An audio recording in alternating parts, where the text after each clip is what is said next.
सम्माननीय अतिथि doctor Sahajanand Prasad Singh ji, doctor रुगवानी जी, उपस्थित वैद्यकीय क्षेत्र के सभी जानकार लोग, थैलेसीमिया बीमारी से जूझने वाले और जूझने वालों को मदद करने वाले, उनके परिवार और समाज के सभी बंधु भगिनी, माता, नागरिक सज्जन, माता भगिनी,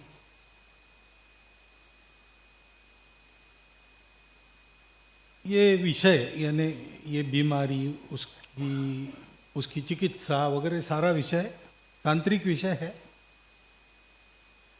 और यद्यपि ये कहा जाता है कि मनुष्य की चिकित्सा और पशुओं की चिकित्सा, इसमें केवल डोसेज का फर्क होता है।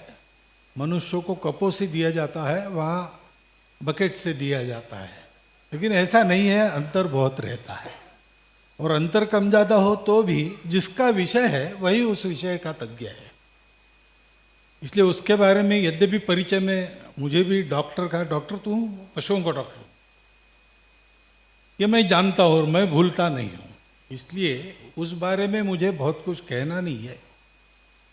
परंतु जो वैद्यकीय चिकित्सा का शास्त्र नहीं जानता उसको भी ये तो दिखाई देता है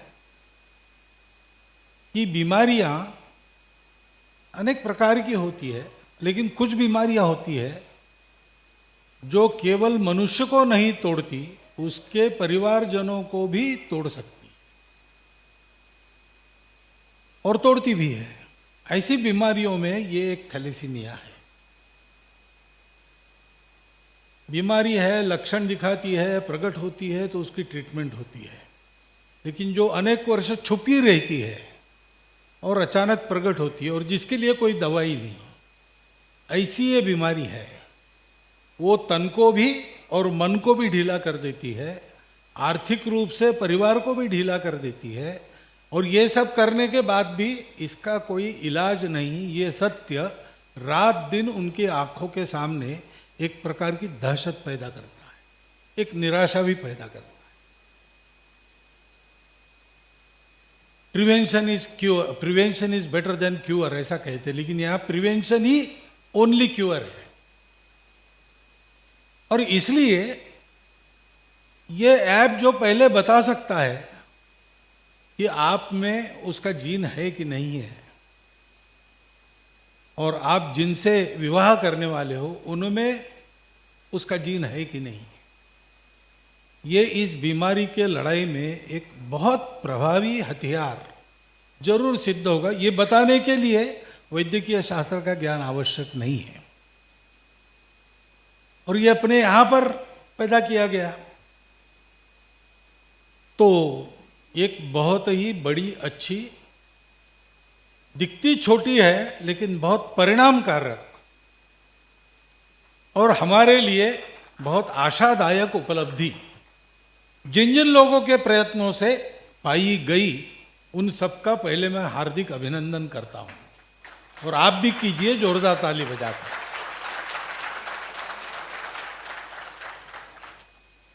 अब ये भी कहा गया कि मैं इस कार्यक्रम में आ गया इसलिए इसका प्रचार प्रसार होगा। वही हो सकता है, पता नहीं मुझे।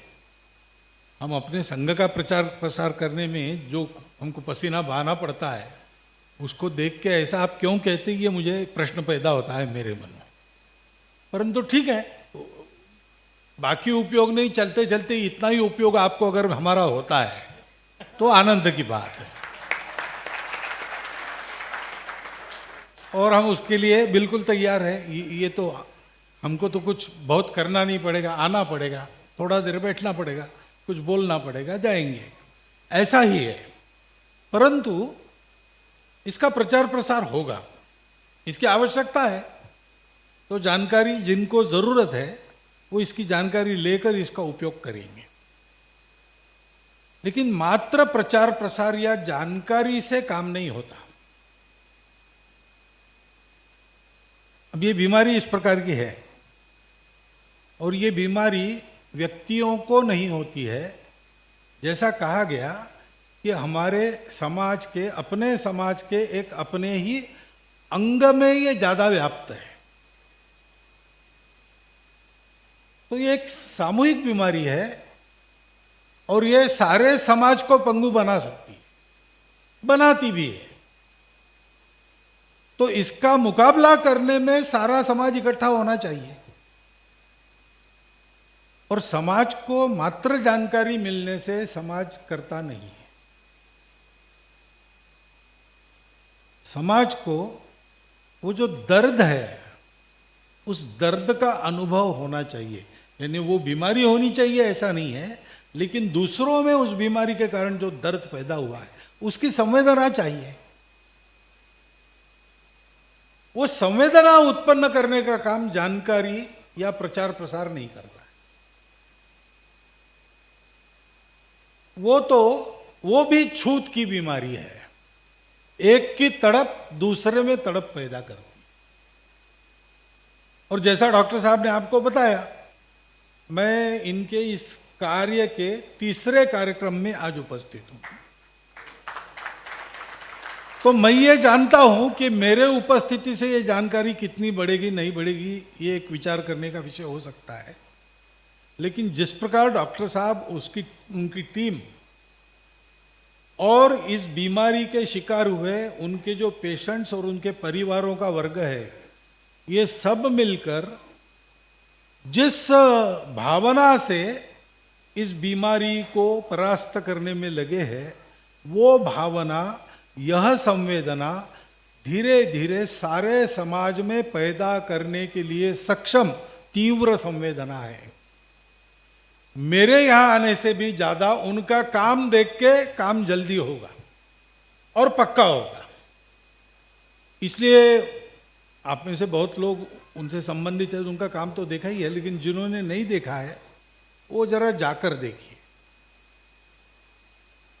थैलेसीमिया वगैरह शब्द मैंने भी पहले सुने थे, बीमारी की जानकारी भी थी। यहाँ डॉक्टर हेडगेवार रक्तपेढ़ी चलती है, वो भी मदद करते हैं, तो उनके यहाँ जाकर चर्चा करता था, तो इसका पता भी मुझे था।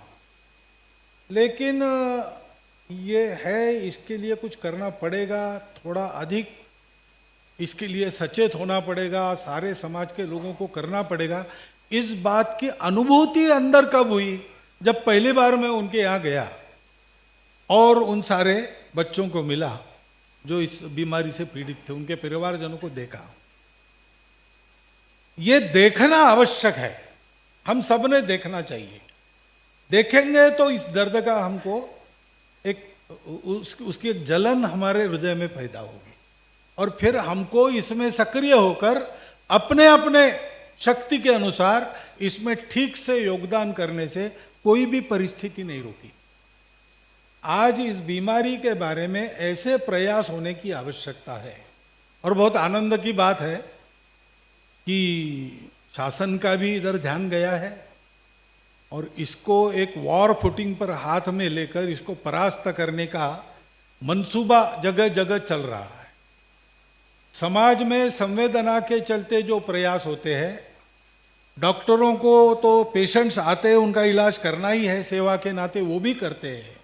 करते करते उनमें भी वो जज्बा पैदा होता है या पहले से होता है, क्योंकि डॉक्टरों को सिखाया ही जाता है रुग्ण सेवा एक व्रत के रूप में कैसे करना।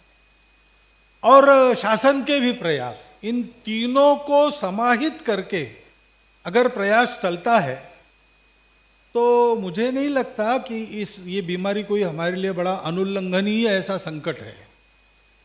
एक टाइम बाउंड प्रोग्राम बनाकर अगर हम चलते हैं तो मुझे लगता है कि 10 साल में ये सारा टेस्टिंग वगैरह ठीक करके सबको इसकी जानकारी देके कि इसका प्रिवेंशन कैसे करना चाहिए, हम धीरे धीरे इस जीन को और प्रवाह में आने से या पति और पत्नी का जीन एकत्र आने से रोक सकते।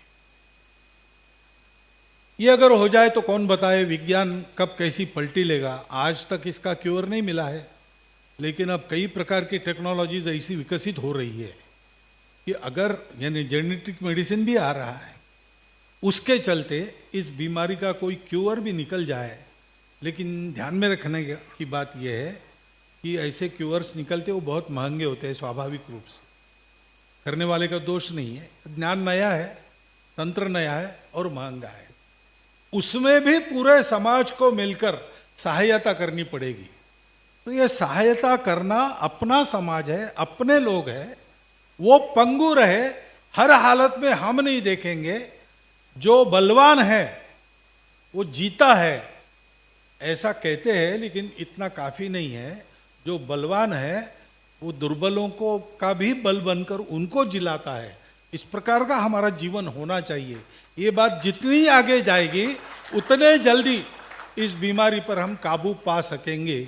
मुझे लगता है कि आज के आज इस कार्यक्रम में हमको कुछ बातें तय करनी चाहिए कि हम इस बात को जल्दी से जल्दी अधिक से अधिक लोगों तक पहुंचाएंगे कि ऐसी कोई ऐप है जो इस बीमारी को रोकने में मदद करती है।